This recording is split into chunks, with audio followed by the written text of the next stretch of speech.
It's not hard to be successful, you know? It's just 4 steps. I want to share them with you today because I want you to get that little bit closer to the goal you've set or the image that you have in your mind of success. A lot of the times, we think that success is this big, grand thing that we can't have. That really locks us out of our own success because when we think we can't do something, that means we can't.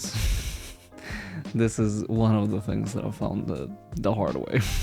But why should you listen to me? I've achieved some things in life that I didn't even think was possible. During the last 3 years, I've increased my salary by 50%, both streamed on Twitch, started a YouTube channel, or like started becoming consistent as a YouTuber, lost 30 kilograms of weight, and I've stayed sane while doing it. And so today I want to share with you my steps towards success that I hope can help you get a little bit closer to where it is that you want to be in life. Let's start with the first step, which is setting a clear goal. A ship without a captain is always lost at sea.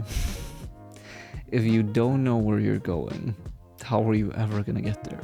So the first step is to define what success is to you. If you don't know what it means to be successful, or if you think that the things that everyone else dreams of is what you should achieve, then you're going the wrong way. Success is something personal. Winning is something we intuitively know how to do. We know what it means for us, but it's easy to get lost in the TikToks, the Instagram reels, the images of a success that are all around us. We get a perceived notion of what success is from everyone else around us, when in reality, that might not be what success is to me. So this is why you have to start by getting clear with yourself. What is it that you want? What do you want to achieve in life? What matters to you? Do you want to drive cool cars and be with women, or does that not matter to you as much? Like for me. Because success can be a lot of things, but I think most importantly, it has to mean something for you. Because otherwise, you'll literally feel as if you're on a treadmill for the rest of your life, and you don't want to be. So ask yourself what it is that you want. If you allow yourself to dream, what do you see? Allow yourself to be limitless for a little while. Just a couple minutes. Don't let your mind kick in with that's unrealistic, or you can't do that because of X, Y, and Z. Actually allow yourself to be free, to dream, to go crazy. Go a little ham and see where you end up. See what it is that you picture in your head, because that might at least give you a more clear picture of what it is that you want in life. What I like to do when I have some time over is to write down my dream day. To just go through from morning until night. How would my dream day look like? It gives me so much clarity on where it is that I want to be, like when I get old. Like, where do I wake up? Do I wake up in the same place that I'm at now, or am I in a mansion? Am I on a yacht? Am I going on a cruise? Am I in a cabin in the woods? You know, there are so many different ways, but I think that intuitively our gut sort of guides us. And when you allow yourself to just picture where would you want to be, and you can do this over and over again and see what feels right, you get an idea. You get a sense of who it is that you want to be, where you want to be in life. When you can go through this from morning until night, who you're with, what you're doing, what you eat, what you spend your time enjoying. Because in the end, we want to enjoy life. That's what success should be. That's what success is. Something that makes us enjoy life more. So what do you enjoy in life, and what do you want to enjoy more of, is what I want you to ask yourself. When you can write down your ideal day and you know that this is exactly what I want, it'll be way easier to move on to the next step. Because once you have that picture of where you want to be in life, your absolute favorite dream, which you shouldn't stop thinking about. You should keep it in your head. You should daydream. That's what's gonna keep you motivated. That's what's gonna keep you going. But once you have that dream and you can repeat it in your head, it's time for probably the hardest step, which is massive action. That's number 2, because when you know where you need to go, you'll almost intuitively know how to get there. Once you have a dot on the map, it'll be easier to connect the dots. From where you are right now to where you want to be, you will find the things in life that you might need to change, or what you need to practice and do more of, what you need to spend more time getting better at. Maybe that's public speaking, maybe that's writing essays or writing books, getting better at your job, learning how to communicate with people, learning how to do anything really.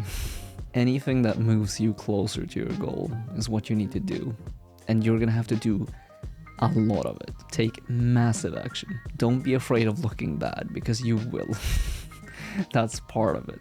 It's totally a part of the process. You're not a master yet. You're obviously not where you want to be. Otherwise it wouldn't be a dream, it would just be your daily life. So dare to look stupid, dare to look bad, dare to embarrass yourself and do something that you're not good at yet. It'll take time. It'll take a lot of patience and so many failures. Like, so many. If you don't fail, then you're not even trying. We know the what. We have the goal. So now massive action is the how. It's the how we get there. The what we need to do in order to get closer to where we want to be. That action will look different for you than it does for me. It'll look different from your neighbor and your best friend, because we all have different goals in life. So don't look at your neighbor thinking, he's doing something completely different from me. Don't worry about them. Worry about yourself and what it is that you're doing, because you're not going where your neighbors are going. He might be wanting to buy a Porsche to impress his neighbors or impress you. But maybe that's not what you're aiming to do. You're going where you want to be. And maybe that's having some time freedom. Maybe that's taking a day off. Maybe that's, enjoying a little bit more of life in whatever hobby, passion, way you want to enjoy it. Don't worry about others once you're starting to take massive action, because it's easy to get pulled in. It's easy to worry about whether you're doing the right thing. But you have to start, and you have to do a lot before you can move on to the next step. Because again, we're only on step 2. This is only the beginning. We have 2 more steps left. Once you have the clear goal, you're starting to take massive action and you're getting some momentum. You're starting to feel that you're moving at least. You've got momentum. Maybe you're not going in the right direction, but you're doing something. That's what matters. Now's the time. Once we've started taking the action, we're starting to feel probably a bit of doubt. Probably a bit of fear. A bit stuck on the treadmill, so to speak. Because now you're doing the same thing over and over and over and over again. You're not seeing the results that you want. You're feeling a bit stuck, a bit lost, really. You don't feel like you are where you want to be, but you're also further away from where you started. So you don't really recognize yourself, but you also aren't where you want to be. You're sort of in this in-between state. You're an alien to your old self, but you're also not familiar with your dream yet. So now you're in the hamster wheel. You're constantly moving, you're taking the action, but you feel stuck. So what do you do now? Now's time for step 3. It's time to review and revise. It's time to look back at all the massive action that you've taken to get to where you are now, when you're an alien. You've moved. You're not where you were, but you're also not where you want to be, and you don't know if you're actually moving in the right direction or not. So now we look back. We look at the steps that we've taken. We look at the action that we've done, and we ask ourselves, what worked? What has gotten better? But what hasn't worked? Because that's the most important part. What are we currently doing that isn't moving us forward? What are we doing that's holding us back? What are the habits that we've maybe acquired, but that maybe has also stayed with us, that are now starting to hold us back? Maybe we're watching too much Netflix. Maybe we've lost clarity on the goal itself. Maybe we've drifted away from that. And now we don't really know where we're going. We're just sort of moving, but we don't know why.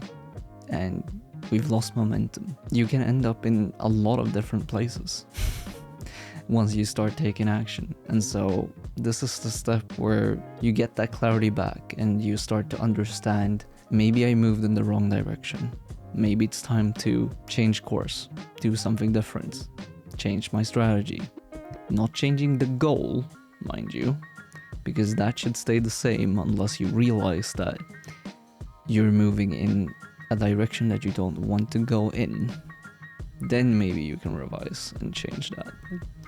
Most likely, you still want to reach the same place, but you're realizing that the actions you're taking, they aren't getting you to where you want to be. So now, you look back. What have I done? What has worked? What hasn't worked? What can I change? And then, once you know with clarity, you're gonna have to scrutinize yourself. You're gonna have to be your own worst nightmare. And step 3 usually hurts the most, because taking the action isn't that bad. It's looking at yourself and realizing that I'm still shit at what I do. I'm still bad at this thing that I'm doing, and I need to get better. That's what hurts the most, is to realize that and understand that it's okay. It's okay to be bad, but it hurts when you know that you still need to get better. It does. It sucks.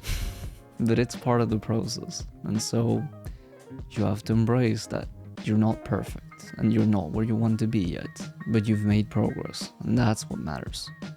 That's what you need to pat yourself on the back for. Maybe celebrate a little bit. Not too much though. We've still got work to do. Once you've reviewed where you've gone, how your progress is looking, what's working, what's not, we move on to step 4. Can you guess what it is? Now we start over. We still keep the clear goal from step 1.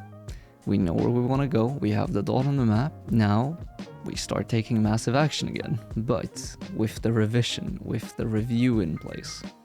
We now know what to do better, how to improve, what we have to change in order to get closer to where we want to be, how we're going to refine what we're already doing, because most likely you're already doing 80% of what it is that you need to do.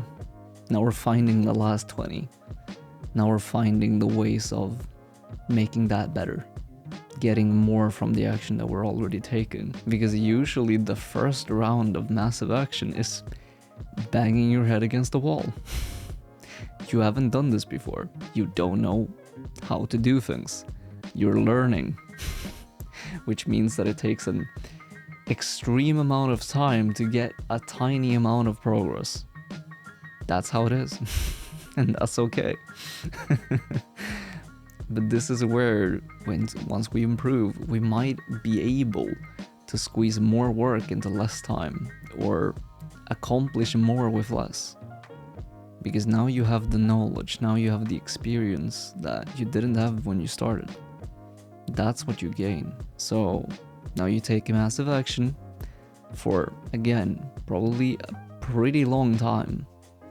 You're gonna end up feeling like you're banging your head against the wall again. Don't go every day reviewing things and wondering if this works, and if this works, and if this works, and if this works. Because now you're just gonna be changing and jumping from thing to thing, and you're gonna be feeling like a Rubik's Cube. You're gonna be swapping sides every day, like you're not gonna get anywhere. If you don't have a strategy, you won't get nowhere. So don't go changing things every single day. Do this maybe on a monthly basis. Weekly can work, but I still think that's too short of a time span. Do it monthly. That's when you review. That's when you look back. That's when you can see, okay, this month I made X amount of progress. Next month, if I do this, if we implement this change, maybe we can get a little bit more. So don't do this too often. Don't stress about this. It'll take time, and that's okay. It's part of it. Once we've done that, it's basically just follow step 2 to 4 until you are where you want to be.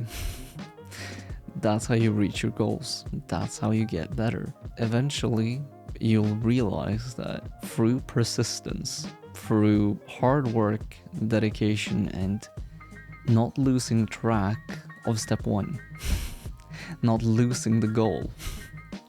Because that's the key, is if you know where you're going, you'll automatically be closer to that goal. If you don't know where you're going, you won't know. You have no idea where you're going, then you're probably gonna end up in a ditch somewhere. So to recap, how to become successful is a matter of 4 steps. Getting clear on your goals, taking massive action until you feel like you're bashing your head against the wall and nothing's happening. Then you review, you revise, and then 4th, you improve. You use that knowledge that you gained, you see where you've gone, and you get better because of it. You improve your processes, you improve what it is that you're doing, you get better over time, and you keep taking massive action. Nothing's gonna be able to stop you. That's how you win. It may sound boring, but it's as simple as that. Just keep your dream in mind and don't stop taking action, and I promise you that you will get there sooner rather than later, as it has for me. So yeah, thank you for watching. I'll talk to you in the next one.